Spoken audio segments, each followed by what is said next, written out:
Salut les yogis. Alors c'est l'heure du café yoga, donc je suis contente de passer ce café avec vous, comme tous les dimanches à 14 h. Je voulais, moi ainsi que ma famille, vous souhaiter une joyeuse Pâques, puisque aujourd'hui on est le dimanche de Pâques, donc on espère que vous aurez plein de chocolat, que vous aurez la possibilité d'aller dans un jardin pour essayer de les trouver. Et puis que vous allez tout simplement vous régaler avec un bon repas et puis d'être entouré de ceux que vous aimez. Même si aujourd'hui votre famille elle est résumée à ceux qui sont dans votre appartement. Mais c'est pas grave, on vous souhaite une joyeuse Pâques et sachez que énergétiquement on est avec vous et on vous embrasse bien fort. Alors aujourd'hui le café yoga, j'ai voulu parler de la pensée. Alors la pensée, c'est assez important au yoga, ça fait partie d'un des piliers du yoga qui s'appelle pensée positive et méditation. Souvent on les met l'un avec l'autre. Alors quand on fait du yoga depuis quelques années déjà, on a une grande conscience corporelle et suite à ça, on va avoir aussi une conscience de ce qui se passe à l'intérieur de nous et on va dire un petit peu de nos états d'âme. Or, il faut savoir que dans notre esprit, il y a énormément de pensées. Alors déjà dans l'esprit, dans le cerveau, il y a deux choses. Il y a le cerveau de l'hémisphère droit et puis le cerveau de l'hémisphère gauche. Donc votre cerveau hémisphère gauche, c'est celui qui raisonne, qui est pragmatique, qui est logique, qui est mathématique. Et celui de l'hémisphère droit, c'est tout le contraire, c'est le créatif. Donc déjà on peut voir qu'au niveau physiologique on a déjà une dualité, hein. On a deux choses opposées dans une même fonction qui est le cerveau. Au milieu de ce cerveau, alors je vais passer les détails de l'anatomie parce que ça va être super long. On a ce qu'on appelle la glande pinéale, dont moi je parle beaucoup dans le yoga. Et cette glande pinéale, elle capte certaines choses de l'extérieur, hein. Donc, pour ça, je vous présente le livre de Devenir super conscient du docteur Joe Dispenza.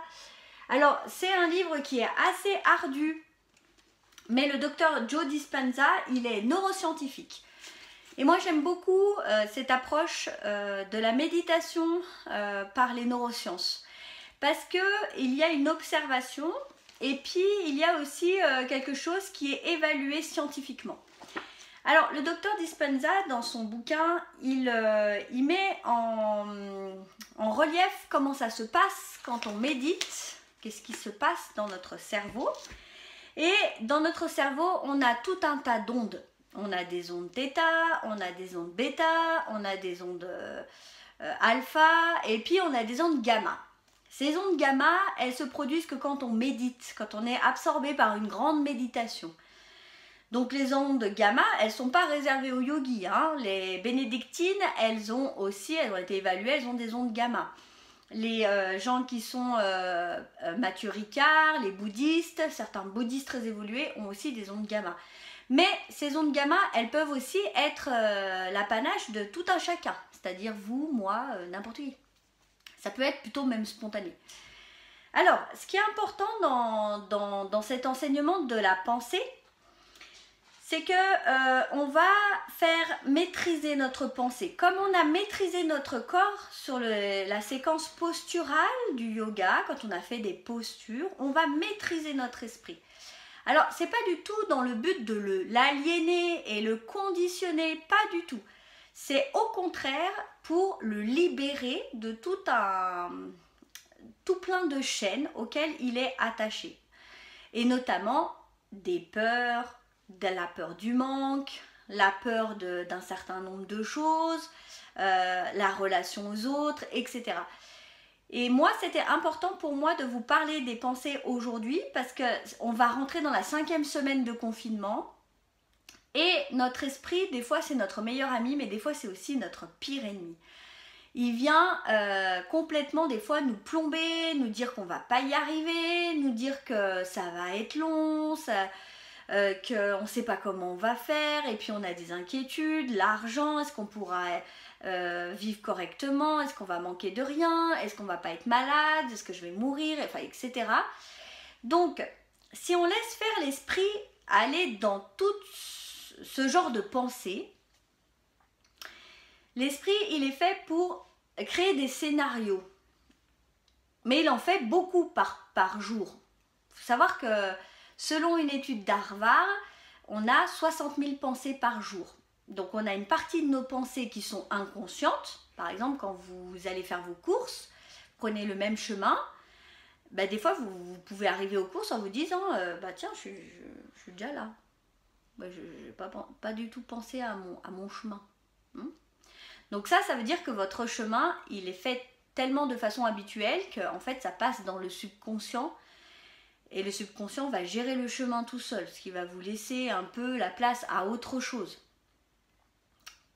Pendant que vous faites votre chemin tout seul, attention, le système d'alerte du corps est quand même là. Donc si un sanglier traverse la route, pouf, ça va vous réveiller d'un coup, ça va vous mettre un électrochoc et vous allez revenir à vraiment quelque chose de conscient.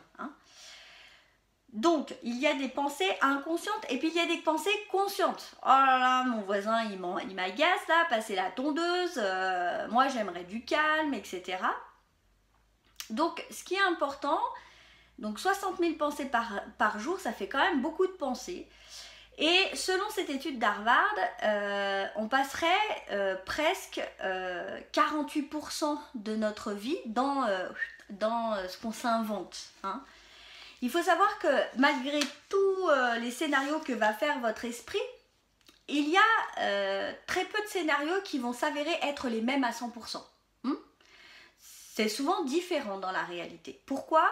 Parce que votre cerveau ne peut modéliser que ce qu'il connaît. Il n'a pas la notion de l'inconnu qui est extérieur et qui souvent change complètement la donne. Alors, ce qui est important, c'est de comprendre ça et de comprendre que quand on a des pensées, on va déjà essayer de les canaliser. On va déjà essayer d'avoir moins de pensées.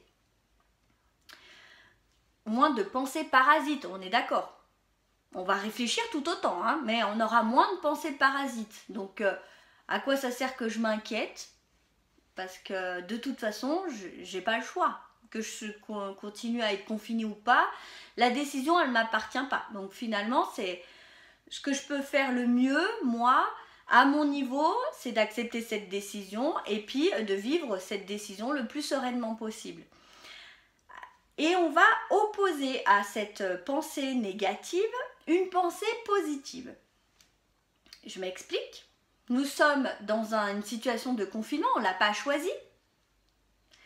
Mais je peux mettre à profit ce temps pour faire autre chose.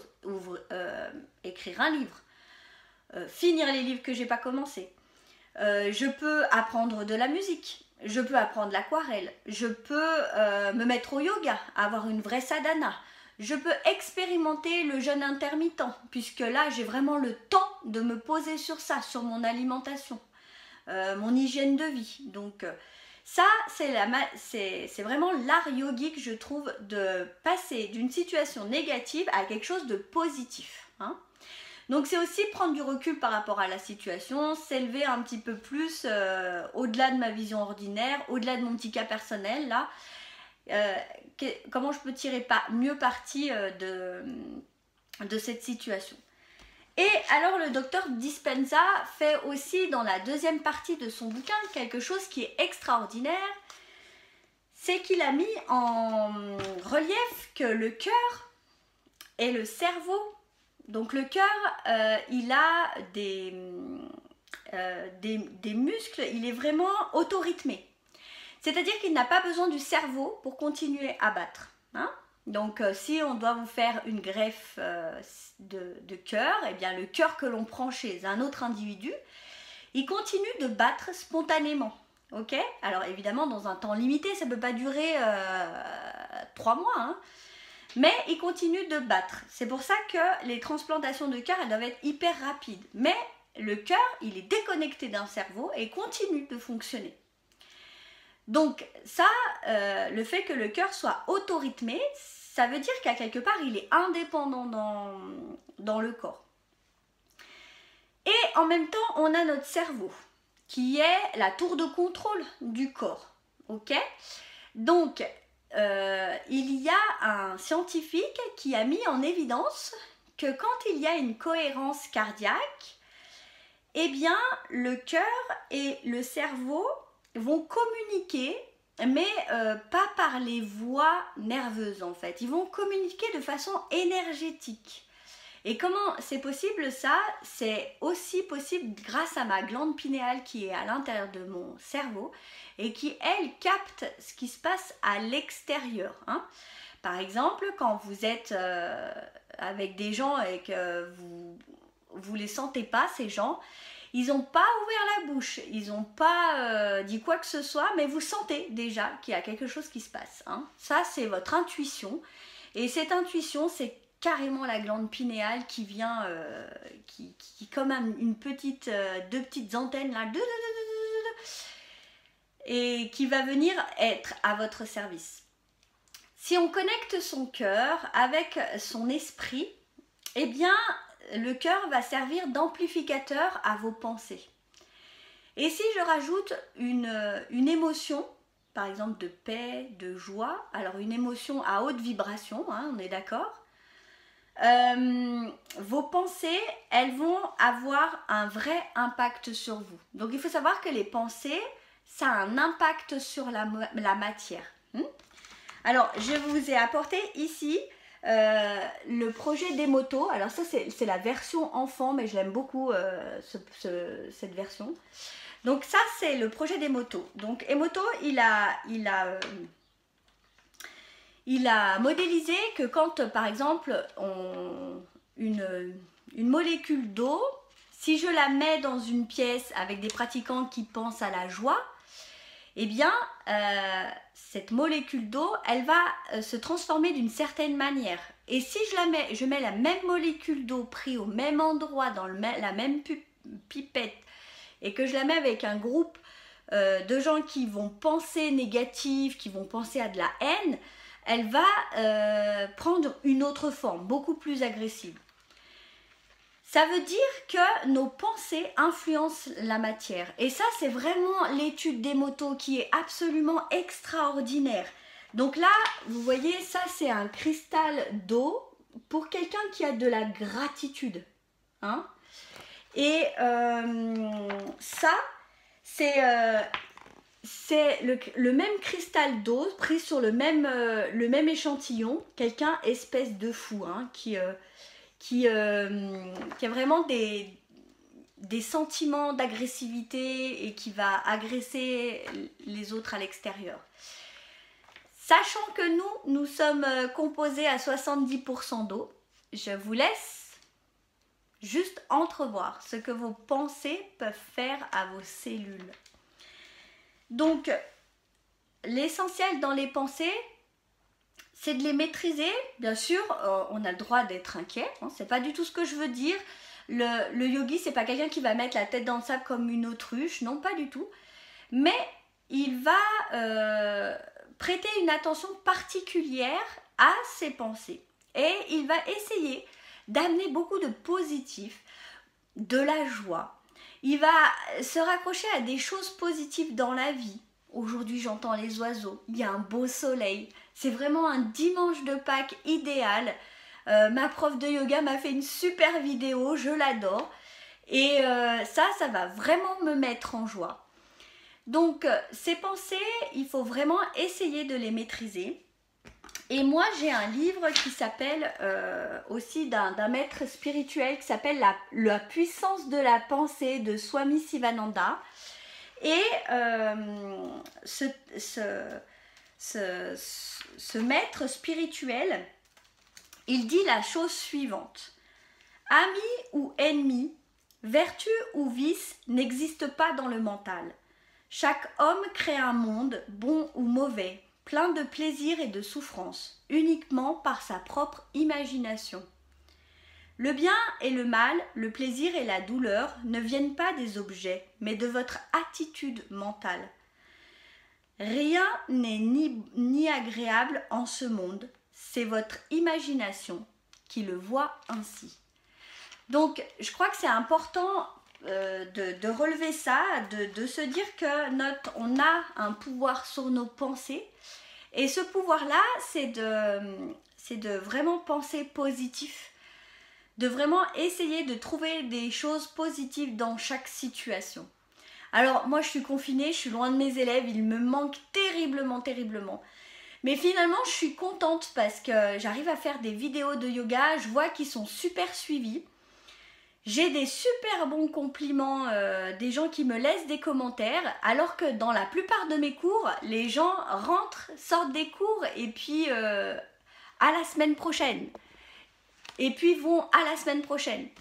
Alors que là, j'ai vraiment le retour sur mon travail et je suis super contente par rapport à ça. Évidemment, il a fallu que je me remette en cause, que je fasse de la vidéo, que je me mette à Movie Maker et que je garde le lien. Mais je me dis que ça, c'est vraiment l'aspect positif des choses et c'est vraiment ce que j'aimerais continuer plus tard, notamment pour le café yoga, je l'avais déjà annoncé. Puisque maintenant j'ai pas mal de gens qui me posent des questions et j'ai plusieurs thèmes sur plusieurs cafés yoga. Donc je suis assez contente de ça. Voilà, donc je voulais vous dire que les pensées, la dernière chose, c'est qu'au lieu de se trouver embourbé donc dans des pensées négatives, eh bien on peut tout simplement se faire son film mental de pensées positives. Alors je vous invite à le faire avec moi quelques instants, on va fermer les yeux, on s'assoit tranquillement, on s'aligne, on est content d'être ensemble et vraiment je suis contente que vous fassiez cet exercice avec moi. J'inspire profondément et j'expire complètement. Je m'aligne. À nouveau, j'inspire. Et j'expire, je relâche les tensions. Et j'imagine que devant moi, il y a un petit bassin avec une cascade au milieu de la forêt. On dirait la naissance d'une rivière, la naissance d'un fleuve.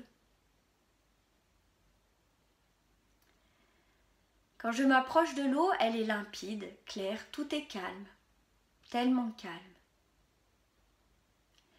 Je décide de m'asseoir au bord de l'eau et je sens énergétiquement que je ne suis pas seule. Il y a des arbres autour de moi, des animaux dans la forêt, mais je peux aussi sentir la présence de ceux que j'aime à côté de moi, énergétiquement. Je n'ai pas besoin d'être avec eux, j'ai juste besoin de les ressentir énergétiquement. Je me connecte à eux.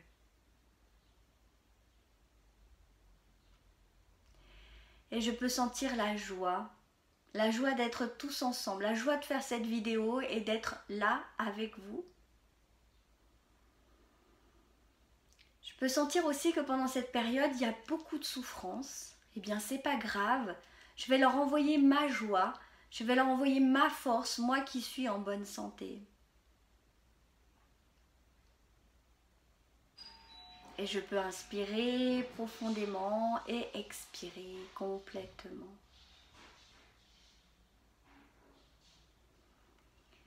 Et je peux ouvrir les yeux. Je vous souhaite à nouveau un bon dimanche de Pâques. Et je vous dis à dimanche prochain pour le nouveau café yoga. Je vous embrasse mes lucioles.